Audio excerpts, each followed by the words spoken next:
चलिए देखा जाए क्वेश्चन नंबर 67 का सेकंड नंबर इंटीग्रेट करने के लिए बोला गया था फ्रॉम एक्सरसाइज 19.8।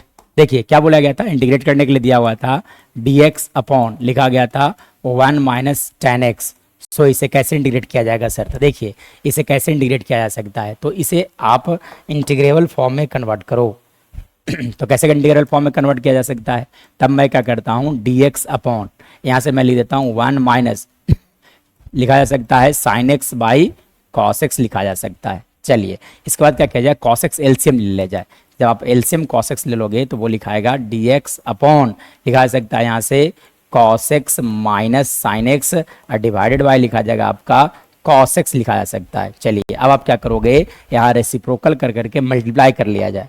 तो रेसिप्रोकल किया जाए साथ साथ मल्टीप्लाई किया जाए, मतलब यहाँ से आप लिख सकते हो cos x dx divided by लिख दिया जाए, है ना, cos x minus sine x लिख दिया जाए। क्या लिख दिया जाए, cos x माइनस लिख दिया जाए साइन एक्स लिख दिया जाए। चलिए अब देखिए यहाँ पर जो बहुत टेक्निकल आपको सोचना पड़ेगा। चलिए अब यहाँ से कैसे इंटीग्रेट किया जाएगा, इसके बाद का जो कहानी है वो थोड़ा सा ट्विस्ट एंड टर्निंग है, ठीक है ना, बिना टी माने बनाना हम लोग को, ठीक है, इस बात का ध्यान रखना है। देखिए जो डिनोमिनेटर में लिखा गया था उसे मैं न्यूमरेटर में जानबूझ के लिख देता हूँ, गलती करता हूँ, ठीक है।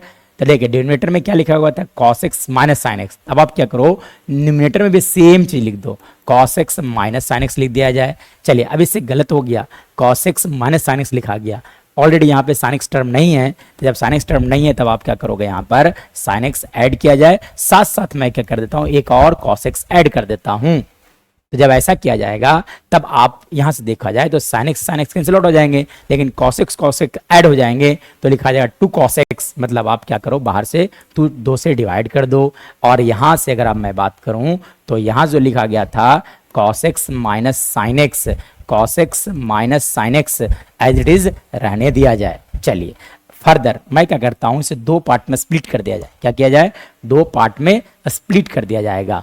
चलिए 2 पार्ट में स्प्लिट किया जाएगा तो क्या लिखा जाएगा आपका, तो यहाँ से लिखा जा सकता है 1/2 इंटू इंटीग्रेशन ऑफ, यहाँ से लिखा जा सकता है cos x minus sine x divided by लिखा जाएगा आपका cos x minus sine x dx। 2 part में स्प्लिट करता हूँ, इंटीग्रेशन का साइन लाते चलता हूँ, प्लस यहाँ से मैं लिख देता हूँ 1/2 इंटू इंटीग्रेशन ऑफ लिखा जा सकता है यहाँ से sine x plus cos x divided by लिखा जाएगा आपका cos x minus sine x dx लिखा जा सकता है। चलिए फर्दर अगर मैं बात करूं तो देखिए ये दोनों सेम टर्म है, कैंसिल आउट हो जाएंगे, मतलब यहाँ पे बच जाएगा 1/2 dx, और यहाँ से अगर बात किया जाएगा तो 1/2 इंटू यहाँ से मैं बात करूं तो लिखा जाएगा आपका एज इट इज रहने दिया जाए sine x plus cos x divided by जो लिखा गया था उसे मैं फिर से लिख देता हूँ sine x minus cos x dx रहने देता हूँ। चलिए अब एक इंटीग्रेशन का बहुत ही शानदार कंसेप्ट है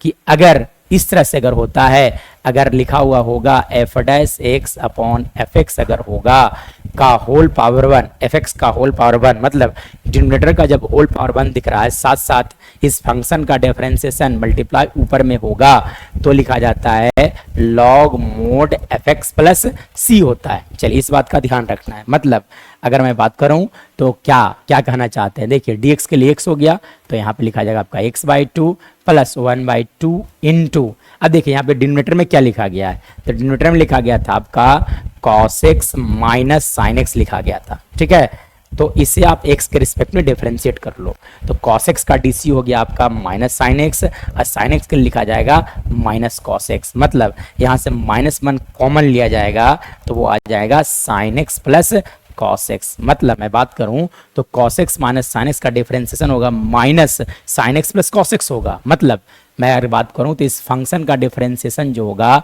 वो आएगा minus sine x plus cos x, लेकिन यहाँ पर देखा जाए तो यहाँ पे +1 लिखा गया है, तब आप क्या करो -1 लिख दो, तो -1 मैं लिख देता हूँ यहाँ पे, है ना, क्यों, क्योंकि इसका डिफरेंशिएशन जस्ट यही होने वाला है, इसलिए मैं माइनस से मल्टीप्लाई कर दिया।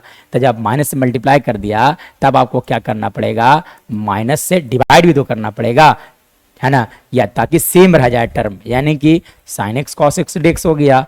चलिए अब मैं बात करूं यहाँ से तो क्या हो जाएगा, देखिए अब ये फॉर्मेट पे आ गया, ये हो गया आपका एफ एक्स और ये हो गया आपका एफ डैश एक्स, मतलब यहाँ से लिख सकते हैं आप x/2 minus 1/2 log mod f x, मतलब कहने का मतलब हो जाएगा आपका cos x minus sin x plus c is our right answer.